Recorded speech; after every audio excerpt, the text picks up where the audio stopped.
En van het ene romantische plaatje in Afferden naar het andere prachtige romantische plaatje in Stein. Guido, waar staan we hier? We zijn hier bij de motte van Stein. De motte met de ruïne. En ook een gebouw. Een gebouw onderhevig aan weer. Ja. Heel veel onderhoud. Ja, de motte. Ja. Motte is een kunstmatig opgeworpen heuvel waar je een verdedigingswerk op bouwde. Gezien de ligging was dat hier wel een handige om dat te doen. In Afferden hadden we het vooral over het behoud van de ruïne, zeg maar. Hier gaan we het vooral hebben over eromheen, hè, om al dat prachtigs. Al het groene, hè? Ja. Al het groene wat erbij hoort. Motte, kasteel, daar hoorde ook gepast een tuin bij. En daar hebben bewoners vanuit de adel die hebben een Engelse landschapstuin laten ontwerpen. Ja. En die hebben er ergens in midden 1800, 1850 een begin mee gemaakt.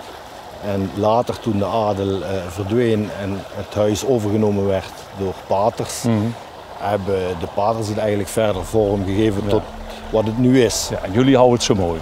We proberen in ieder geval ons best te doen om het in die staat te houden, op zijn minst. Ja.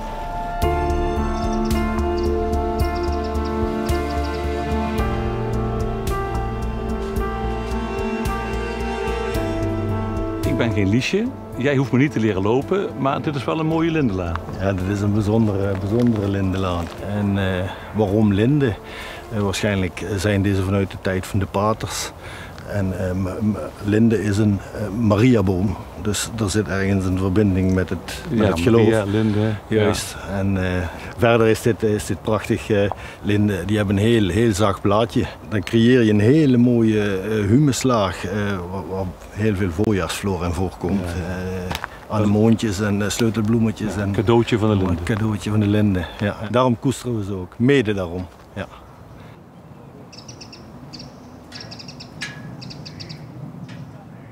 In het park ingebouwd, zeg maar, een begraafplaats voor overleden missionarische paters, nonnen. En nog enkele graven, oorlogsgraven van militairen. En deze begraafplaats die wordt onderhouden door ons, maar vooral ook door de mensen Stichting Erfgoed Stein.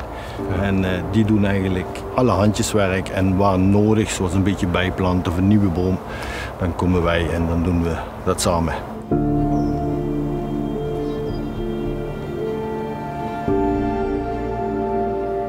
Jij had het in het begin over zichtlijnen.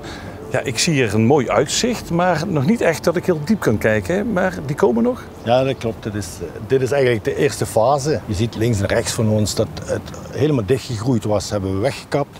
Het is een soort hakhoutbeheer. Ja. Dus dan krijgen we een zichtlijn die richting op. En dan zou je in principe Hasselt kunnen zien, heel ver weg. Okay. En iets meer naar het zuiden, dan krijg je de zichtlijn naar Maastricht. Ja, dan moet er wel wat gekapt worden natuurlijk, hè? Dan vallen er Spaanders, ja. Dat is zo. Maar het herstelt zich.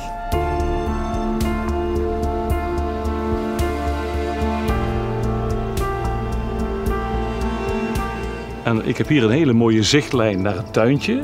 Ja, wat voor tuintje is dat? Een kruidentuintje. Een kruidentuintje wat eigenlijk past bij dit soort situaties. Ja.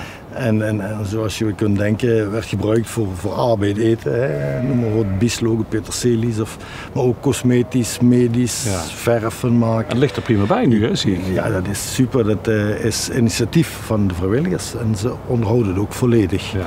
Dus het is geslaagd, zou ik zo maar zeggen. Ja. En als we hier staan zo, voel jij je meer landheer of kasteelheer? Nou, doe dan maar landheer. Dat past het beste bij Stichting Limburgs Landschap, denk ik. Ja.